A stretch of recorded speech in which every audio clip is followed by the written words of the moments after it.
সকলোকে শুভ সন্ধিয়া জনাই নতুন এটা ভিডিঅ'লৈ আপোনালোক সকলোকে স্বাগতম জনাইছো। আশা কৰিছো নিশ্চয় আপোনালোক সকলো ভালে আছে। ভালে থকাটো বিচাৰক। আজি হৈছে 16 ফেব্ৰুৱাৰী। আজি সন্ধিয়া আপোনালোকে খবৰকেইটা শেষৰলৈকে চাওক। সকলোখিনি কথা আপোনালোকে শেষলৈকে চালে গম পাব। আৰু আপোনালোকক এইখিনিতে এটা অনুৰোধ কৰিম, সদায় দিনে কৈয়ে থাকো যে চেনেলটোলৈ আপোনালোক যিসকল নতুনকৈ আহিছে চেনেলটো ছাবস্ক্ৰাইব কৰাৰ লগতে কাষতে থকা বেল আইকনটো প্ৰেছ কৰি অল কৰি থব, যাতে নতুন এটা ভিডিঅ' দিয়াৰ লগে লগে আপোনালোকে আগতীয়াকৈ চাবলৈ পায়। যদি ভিডিঅ'টো চাই ভাল পায় লাইক এটা কৰি দিব আৰু শ্বেয়াৰ কৰি দিব বুলি আশা কৰিলোঁ। প্ৰথমটো খবৰ হৈছে কংগ্ৰেছ দল ত্যাগ কৰিলে ভূপেন বৰাই। তো এতিয়া ২৬ যিহেতু নিৰ্বাচন আহি আছে আৰু নিৰ্বাচনৰ প্ৰাকক্ষণত আৰু যিহেতু মাজত মাত্ৰ কেইটামান দিন, এই যি কেইটামান দিনৰ আগমুহূৰ্তত কংগ্ৰেছ দল ত্যাগ কৰিলে ভূপেন বৰাই আৰু এই যি তেওঁ দল ত্যাগ কৰিলে কংগ্ৰেছৰ বাবে বহুত ক্ষতি হ'ব। তো এতিয়া হয় আজি তেওঁ সেইখিনি ৰেজিগনেশ্যন লেটাৰ তেনেদৰে দিছে আৰু সেইখিনি দল ত্যাগ কৰিলোঁ বুলি কৈছে। আৰু কিয় কৰিলে কিয় নাই কৰা সেইখিনি সম্পূৰ্ণ পিছতহে জনাম বুলি তেনেদৰে কৈছে। আৰু যি তেনেদৰে পত্ৰ তেওঁ প্ৰেৰণ কৰিছে তাতে সকলোখিনি সবিশেষ আছে বুলি তেওঁ জানিবলৈ দিছে। নেক্সট খবৰ হৈছে 29ৰ আগতে প্ৰদ্যুৎ বৰদলৈৰ কংগ্ৰেছ ত্যাগ কৰি বিজেপিত যুক্তি কৰিব। তো এইখিনি ক্ষেত্ৰত মাননীয় মুখ্যমন্ত্ৰী মহোদয়ে জনাইছে যে 29ৰ আগতে প্ৰদ্যুৎ বৰদলৈ কংগ্ৰেছ ত্যাগ কৰি বিজেপিত যোগদান কৰিব। আৰু যিদৰে যেতিয়া নেকি মই কৈছিলোঁ যে সভাপতি পদ ভূপেন বৰা ডাঙৰীয়াৰ পৰা তেনেদৰে সেইখিনি লোৱা হ'ল, তেতিয়াই মই কৈছিলোঁ যে ভূপেন বৰা ডাঙৰীয়া আৰু কংগ্ৰেছত নাথাকে, বেছি দিন নাই, ২৬ নিৰ্বাচনৰ আগত তেনেদৰে দল ত্যাগ কৰিব। আৰু এইখিনি ক্ষেত্ৰত মুখ্যমন্ত্ৰী মহোদয়ে মন্তব্য ৰাখিছে যে 29ৰ আগতে প্ৰদ্যুৎ বৰদলৈ তেনেদৰে বিজেপিত যোগদান কৰিব বুলি কৈছে কংগ্ৰেছ দলে। নেক্সট খবৰ হৈছে কংগ্ৰেছত সাধাৰণ ঘৰৰ ল'ৰা আৰু হিন্দু মানুহে নেতৃত্ব ল'ব নোৱাৰে। এইখিনি ক্ষেত্ৰত মাননীয় মুখ্যমন্ত্ৰী মহোদয়ে জনাইছে যে কংগ্ৰেছত যদি সাধাৰণ ঘৰৰ কোনোবা ল'ৰা আছে বা হিন্দু তেনেদৰে লোকসকলে তেওঁলোকে প্ৰতিনিধিত্ব কৰিম বুলি ভাবিছে, তেনেহ'লে তেওঁলোকে নোৱাৰে। এইখিনি ক্ষেত্ৰত মাননীয় মুখ্যমন্ত্ৰী মহোদয়ে সবিশেষ তেনেদৰে বতাই কৈছে। নেক্সট খবৰ হৈছে অসমীয়া মানুহে মাটি কমকৈ কিনে। তো খিলঞ্জীয়া যিসকল আমাৰ মানুহ আছে তেওঁলোকে মাটি কমকৈ কিনে, বিক্ৰী কিন্তু বেছিকৈ কৰে বুলি তেনেদৰে মাননীয় মুখ্যমন্ত্ৰী মহোদয়ে জনাইছে। তো এতিয়া যিহেতু উচ্ছেদবিলাক চলি আছে, উচ্ছেদত তেনেদৰে যিসকলে বেদখলভাৱে তেনেদৰে আছে অবৈধভাৱে, তেওঁলোককতো উচ্ছেদ কৰাৰ ক্ষেত্ৰত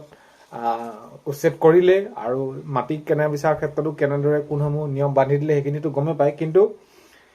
এইখিনিতে মাননীয় মুখ্যমন্ত্ৰী মহোদয়ে জনাইছে যে অসমীয়া মানুহে, আমাৰ খিলঞ্জীয়া মানুহসকলে মাটি কমকৈ কিনে আৰু বেছিকৈ বিক্ৰী কৰে বুলি তেনেদৰে মাননীয় মুখ্যমন্ত্ৰী মহোদয়ে জনাইছে। নেক্সট খবৰ হৈছে যাৰ গাত এটোপাল খিলঞ্জীয়াৰ তেজ আছে, যাৰ গাত এটোপালো খিলঞ্জীয়াৰ তেজ আছে তেওঁ কেতিয়াও কংগ্ৰেছত থাকিব নোৱাৰে। তো এতিয়া শাসক বিৰোধীৰ মাজত এনেকুৱা ধৰণৰ আৰু কটাক্ষবিলাক বহুত বেছি দেখা যাব, যিহেতু আজি ভূপেন বৰা ডাঙৰীয়াই কংগ্ৰেছ দল ত্যাগ কৰিছে। আৰু এইখিনি ক্ষেত্ৰত পদ্ম হাজৰিকাই জনাইছে যে যাৰ গাত এটোপালো খিলঞ্জীয়াৰ তেজ আছে তেওঁ কেতিয়াও কংগ্ৰেছত থাকিব নোৱাৰে বুলি তেনেদৰে জনাইছে পদ্ম হাজৰিকাই। নেক্সট খবৰ হৈছে কান্ধত লৈ ঘূৰিম ভূপেন বৰা ডাঙৰীয়া। তো এতিয়া ভূপেন বৰা ডাঙৰীয়াই যিহেতু কংগ্ৰেছ দল ত্যাগ কৰিলে, কংগ্ৰেছ দল ত্যাগ কৰাৰ পাছত বিজেপিত যোগদান হ'ব, এইটো হ'ব, এনেকুৱা ধৰণৰ কথাবিলাক ওলাই আছে। তো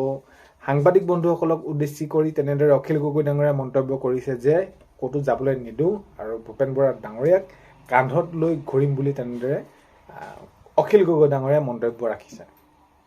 নেক্সট খবৰ হৈছে ভূপেন বৰাই দল এৰিলে কংগ্ৰেছৰ বাবে বৃহৎ ক্ষতি হ'ব। মীৰা বৰঠাকুৰে তেনেদৰে মন্তব্য ৰাখিছে,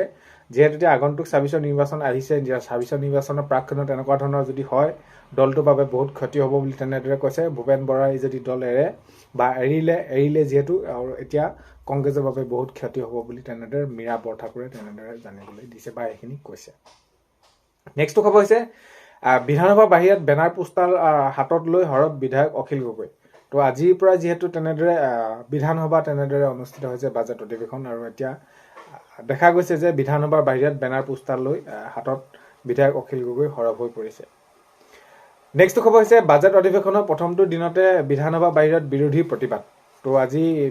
বাজেট অধিৱেশনৰ প্ৰথমটো দিনতে বিধানসভা বাহিৰত বিৰোধীয়ে তেনেদৰে প্ৰতিবাদ কৰা দেখা গৈছে। আৰু আগন্তুক সময়ত সকলোখিনি কথা গম পাই যোৱা হ'ব কেনেদৰে কি কৰিছে। নেক্সট খবৰ হৈছে কংগ্ৰেছ দল এৰিব 6 বিধায়কে। পীযুষ হাজৰিকা ডাঙৰীয়াই আৰু এটা ডাঙৰ মন্তব্য তেনেদৰে ৰাখিছে যে হয় আগন্তুক সময়ত কংগ্ৰেছ দল এৰিব আৰু 6 বিধায়কে, এনেদৰে জনাইছে পীযুষ হাজৰিকা ডাঙৰীয়াই। তো দেখা যাব আগন্তুক সময়ত কেনেদৰে কি কথা তেনেদৰে সেইখিনি সম্ভৱ হৈ উঠে বা তেনেদৰে কোৱাসকল তেওঁলোকৰ সঁচাকৈ নে হয় নে নহয় তো তেনেদৰে জনাইছে যে কংগ্ৰেছ দল এৰিব 6 বিধায়কে তেনেদৰে জনাইছে বিধায়কে এৰিব বুলি মন্ত্ৰী পীযুষ হাজৰিকা ডাঙৰীয়া নেক্সট খবৰ আছে স্বাভিমানী অসমীয়া গৌৰৱ গগৈৰ লগত থাকিব নোৱাৰে তো ভৱেশ কলিতা ডাঙৰীয়া তেনেদৰে জনাইছে যে যদি স্বাভিমানী অসমীয়া গৌৰৱ গগৈৰ লগত থাকিব নোৱাৰে এনেদৰে জনাইছে কটাক্ষ কৰিছে আৰু এইখিনি গৌৰৱ গগৈ যি তেনেদৰে গৌৰৱ গগৈ ডাঙৰীয়া প্ৰধানমন্ত্ৰী ডাঙৰীয়া অহাক লৈ বিভিন্নখিনি তেনেদৰে সেইখিনি কৈছিলে তো এতিয়া দেখা গৈছে যে শাসক বিৰোধীৰ মাজত এনেকুৱা এখন শীতল যুদ্ধ তেনেদৰে চলি আছে কটাক্ষ কৰা তো এতিয়া আজি ভৱেশ কলিতা ডাঙৰীয়াই তেনেদৰে জনাইছে যে স্বাভিমানী অসমীয়াই গৌৰৱ গগৈৰ লগত থাকিব নোৱাৰে বুলি তেনেদৰে সেইখিনি মন্তব্য ৰাখিছে নেক্সট খবৰ হৈছে ভূপেন বৰাই যদি বিজেপিত যোগদান কৰিব বিচাৰে তেনেহলে আমি তেওঁ কি কৰিম ওয়েলকাম জনাম বুলি তেনেদৰে সেইখিনি কৈছে তো মাননীয় মুখ্যমন্ত্ৰী মহোদয়ে জনাইছে যে ভূপেন বৰাই যদি বিজেপিত যোগদান কৰিব বিচাৰে তেনেহলে নিশ্চয় আমি স্বাগতম জনাম তেওঁক আদৰি ল'ম এনেদৰে সেইখিনি মাননীয় মুখ্যমন্ত্ৰী মহোদয়ে জনাইছে নেক্সট খবৰ হৈছে মই ভূপেন বৰা বাসগৃহলৈ যাম এইখিনি ক্ষেত্ৰত এটা ডাঙৰ মন্তব্য আগবঢ়াইছে মাননীয় মুখ্যমন্ত্ৰী মহোদয়ে কৈছে যে মই ভূপেন বৰা ডাঙৰীয়াৰ বাসগৃহলৈ যাম যিহেতু ৰাজনীতিলৈ একে সময়তে আহিছিল অকণমান অগা পিছাকৈ আৰু এতিয়া তেওঁ সেইখিনি ক্ষেত্ৰত কি হ'ল নহ'ল সেইখিনি মই সুধিম আৰু বিজেপিত যোগদান কৰিবৰ বাবে আহ্বান জনাম মাননীয় মুখ্যমন্ত্ৰী মহোদয়ে তেনেদৰে সেইখিনি মন্তব্য ৰাখিছে স্পষ্ট মন্তব্য কৰিছে যে মই ভূপেন বৰা বাসগৃহলৈ যাম আৰু বিজেপিত যোগদান কৰিবৰ বাবে আহ্বান জনাম যদি তেনেদৰে সেইখিনি মাননীয় মুখ্যমন্ত্ৰী মহোদয়ে কৈছে আৰু যিহেতু এতিয়া কংগ্ৰেছ দল ত্যাগ কৰিলে ভূপেন বৰা ডাঙৰীয়া এতিয়া কংগ্ৰেছৰ বাবে বৃহৎ ক্ষতি আৰু তেনেদৰে এই নিৰ্বাচনৰ প্ৰাক্ষণত যদি মাননীয় মুখ্যমন্ত্ৰী মহোদয়ে কোৱাৰ দৰে তেওঁলোকৰ দলত যদি তেনেহলে যোগদান কৰে তেওঁলোকৰ বাবে বহুতখিনি সুবিধা হ'ব তো মাননীয় মুখ্যমন্ত্ৰী মহোদয়ে কৈছে যে মই ভূপেন বৰা বাসগৃহলৈ যাম আৰু বিজেপিত যোগদান কৰিবৰ বাবে আহ্বান জনাম নেক্সট খবৰ হৈছে শনিবাৰে অকাজান পৰীক্ষাৰ কেন্দ্ৰত সংঘটিত ঘটনাক লৈ জিলা আয়ুক্তৰ কাৰ্যালয়ত উপস্থিত কেন্দ্ৰসমূহৰ নিৰীক্ষক তো এতিয়া ধেমাজিত যিটো কাণ্ড হ'ল তো এইটো এটা অতি দুখ লগা আৰু দুৰ্ভাগ্যজনক ঘটনা তো এতিয়া শিক্ষকক তেনেদৰে প্ৰহাৰ কৰাটো কিমান গৰিহণাযোগ্য আৰু বিশেষ বহলাই কোৱাৰ প্ৰয়োজন নাই তো যি নেকি পৰীক্ষা কেন্দ্ৰত তেনেকুৱা ধৰণৰ উত্তপ্ত এটা পৰিস্থিতি হ'ল আৰু সকলোৱে এইখিনি গৰিহণা জনাইছে আৰু এনেকুৱা ধৰণৰ ছাত্ৰ হ'বই নোৱাৰে তো তেনেদৰে এতিয়া যি শনিবাৰে অকাজান পৰীক্ষা কেন্দ্ৰত সংঘটিত হৈছিল তাৰ ঘটনাক লৈ এতিয়া জিলা আয়ুক্তৰ কাৰ্যালয়ত উপস্থিত হৈছে কেন্দ্ৰসমূহৰ নিৰীক্ষক কাৰণ কেলে নিৰাপত্তা নাই কি হ'ব নহ'ব কোন সময়ত কি হৈ পৰিব তো সেইখিনিক লৈ তেওঁলোকে শংকিত হৈ পৰিছে নেক্সট খবৰ হৈছে লুৰিণজ্যোতি গগৈয়ে মাত্ৰ এটাই বিচাৰে যে তেওঁ এবাৰ MLA হ'ব লাগে বুলি কৈছে এবাৰ MLA হ'ব বিচাৰে তেওঁ তো তেনেদৰে সেইখিনি লুৰিণজ্যোতি গগৈয়ে সেইখিনি তেনেদৰে বিচাৰে বুলি মাননীয় মুখ্যমন্ত্ৰী মহোদয়ে জনাইছে নেক্সট খবৰ হৈছে মুখ্যমন্ত্ৰী আত্মনিৰ্ভৰশীল আঁচনি যি চেক বিতৰণ কাৰ্যসূচী মাননীয় মুখ্যমন্ত্ৰী মহোদয়ে আজি তামোলপুৰত তেনেদৰে বিতৰণ কৰিছে আৰু এই যি মুখ্যমন্ত্ৰী আত্মনিৰ্ভৰশীল আঁচনিৰ ক্ষেত্ৰত তিনি ওলাব বুলি কৈছে আৰু প্ৰায় 10 লাখ যুৱক যুৱতীক দিয়াৰ কথাও এইখিনি মাননীয় মুখ্যমন্ত্ৰী মহোদয়ে জনাইছে আৰু ইয়াৰ সমান্তৰালকে মুখ্যমন্ত্ৰী আত্মনিৰ্ভৰশীল CM টিপুলে প্ৰথম যি তেনেদৰে তেওঁলোকে 1 লাখ টকা পাইছিলে বাকি 1 লাখ টকাও অতি সোনকালে এইখিনি দিয়াৰ ব্যৱস্থা কৰা বুলি মুখ্যমন্ত্ৰী মহোদয়ে জনাইছে নেক্সট খবৰ হৈছে সদৌ অসম অপাদেশিত শিক্ষক কৰ্মচাৰী সন্থাই দাবী জনাইছে যে তেওঁলোকৰ যি পৰ্টেল মুকলি এতিয়ালৈকে কৰি দিয়া নাই তেওঁলোকে এতিয়া ধৰি লওক তেওঁলোকৰ যি পৰ্টেল মুকলি কৰি দিলে তেওঁলোকৰ যি আইন সংশোধনৰ ক্ষেত্ৰত সেইখিনিও তেওঁলোকে সেই সংশোধনৰ ক্ষেত্ৰত সন্তুষ্টি তেওঁলোকে সেইখিনি নহয় তো এইখিনি ক্ষেত্ৰত অতি সোনকালে প্ৰাধিকৰণ প্ৰক্ৰিয়া আৰম্ভ হ'ব লাগে আৰু তেওঁলোকৰ যি দাবী আছে বা তেওঁলোকে যিখিনি বিচাৰিছে অতি সোনকালে হ'ব লাগে নহ'লে নিৰ্বাচন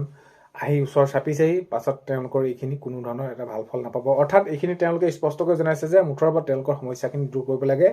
বিদ্যালয়ত প্ৰাদেশিকৰণ কৰিব লাগে এতিয়া সদৌ অসম অপাদেশিত শিক্ষক কৰ্মচাৰী সন্থাই এইখিনি দাবী জনাইছে মাননীয় মুখ্যমন্ত্ৰী মহোদয়ক অনুৰোধ কৰিছে শিক্ষামন্ত্ৰী ডাঙৰীয়াক তেনেদৰে এইখিনি কৈছে যে অতি সোনকালে কাৰ্যকৰী হ'ব লাগে